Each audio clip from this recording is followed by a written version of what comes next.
Welcome, friends. This is Harshad Parekh inviting you to listen to some of my short writings on philosophy, religion, psychology, spirituality, education, Krishnamurti, and nature. I hope you have a good listening. This is the audio tape number 118. Article 783. It is extremely difficult to see the deepest layers of the mind because for that to happen, the mind must be still like a lake of clear water. The flowers of love, beauty, and creativity keep on blooming there. Article number 784. The most important thing in any school for teachers and students is to sit quietly and create the right environment for learning without pressure and with a sense of enjoyment. Without this, learning will create many problems like boredom, tiredness, and that will damage the brain. Article 785. Many people interested in Krishnamurti's teachings go for dialogues where they talk about their ideas. Sometimes they start arguing and get carried away by emotions. Sometimes they have good dialogues at logical level, but really nothing changes at the deepest levels where thoughts and feelings are born. Only in effortless silence, perception becomes the action which illuminates the whole being. Article 786. Many people have understood the essence of Krishnamurti's teachings, and this may have given them some insight into the working of their own mind in daily relationship with people and nature. But those who are effortlessly aware of how reactions are formed in the daily relationship, and if they can see everything, including thoughts and feelings, in silent awareness, they may have the ability to touch human beings at deeper level in communion, because at deeper levels we are all interconnected. Article 787. I feel happy to sing songs of Mukesh, the singer of moods and memories. He sang for Raj Kapoor in many old Hindi films. Mukesh was handsome and he wanted to be an actor, but he could not. But as a singer, he gave many beautiful songs. I never learned to sing and cannot hold my breath for long, but I am able to sing simple songs which have deep feelings. My most favorite songs of Mukesh are Ohre Tal Mile Nadi Ke Jal Mein and Jina Isi Ka Naam Hai. There is one more song which I like, is this. Saranga तेरी याद में नैन हुए बेचैन, ओ मधुर तुम्हारे मिलन बिना दिन कटते नहीं रैन, ओ सारंगा तेरी याद में. This song is about the memories.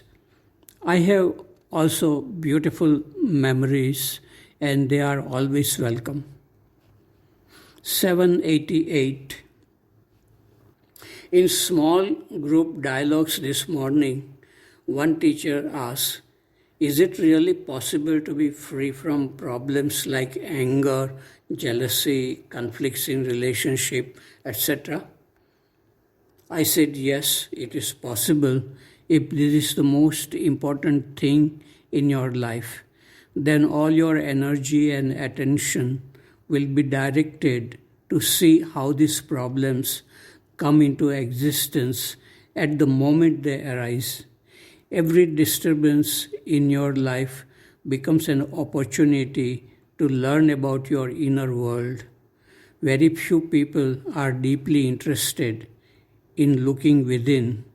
They are more interested in academics, politics, entertainment, earning more money, and living with luxury.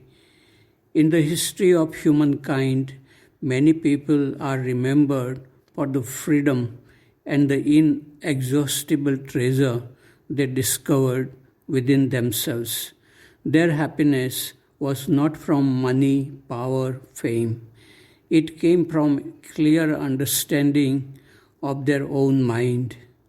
Love, which is not attachment, and wisdom, which is not bookish knowledge, are the source of happiness and freedom.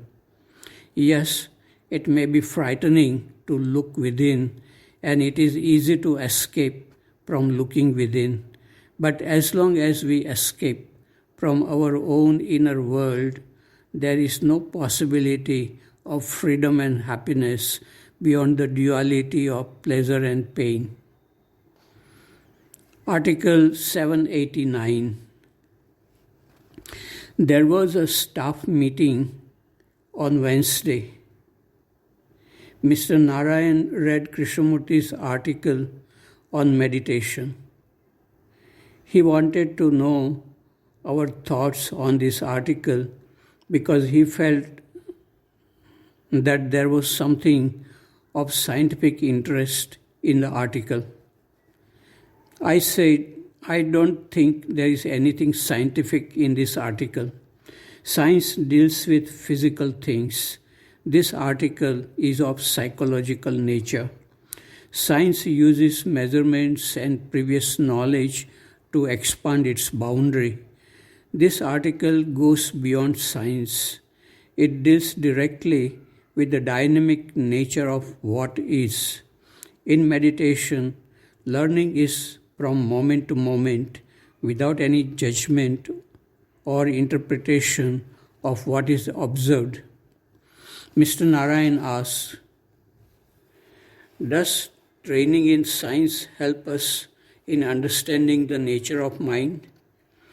I said, yes, I think so. Intellectuals are interested in this matter. Scientists, especially physicists, are attracted to Krishnamurti's teachings. But when a scientist tries to understand these things with his knowledge, it becomes a block to direct seeing or understanding. We usually think that we can understand everything through thinking, but understanding happens when the mind is not chattering. So the question is it possible to listen and observe without thinking? Rajesh asks, can thought ever end? I said yes. Rajesh asks, how? I said not by any method. It ends by itself. Rajesh said, mind can cheat itself. Thinking goes on. I said, yes, if one thinks about it, doubts about it, it goes on. I also said, we always think in terms of achieving something. In meditation, there is no goal. The silence of the mind cannot be cultivated. I and Rajesh continued our dialogue after the staff meeting was over. Rajesh asked, are you free from all conflicts? I said, if conflicts come to my mind, I just observe. It is not a problem. Rajesh said, don't you ask yourself if it is possible to be free from all conflicts? I said, no. I do not ask purposefully. But if such question comes, I observe. I am not looking for a state of mind free from all conflicts. I do not have any goal. I am living, watching, suffering, enjoying. It may be possible or may not be possible to be free from all conflicts. To ask such a question purposefully is to be an intellectual. Rajesh said, it is important to ask such questions. Something happens to you when you ask such questions. I said, something may happen or may not happen. No one knows the mystery of it. There are many things which we will never be able to understand. The source from where thought arises is unknown to us. Does it come from inside or outside of us? Is it a wave? How does it travel from person to person? How does understanding take place between two people who understand the same thing at the same time? These are mysteries unknown to us. Spinoza has rightly said, all passions are passages, all emotions are motions. Everything is changing. Everything is changing, nothing is static. This is the true understanding. This was written in my diary dated July 23, 1982 in Rishi Valley.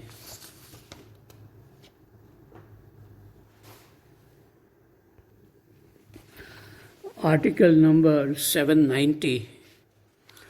On platform number 12 at Ahmedabad railway station, I waited for 3 hours. At 7 p.m., there were very few people.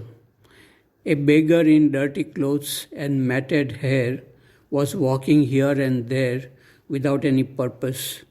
He did not ask for money. He lived in his own world.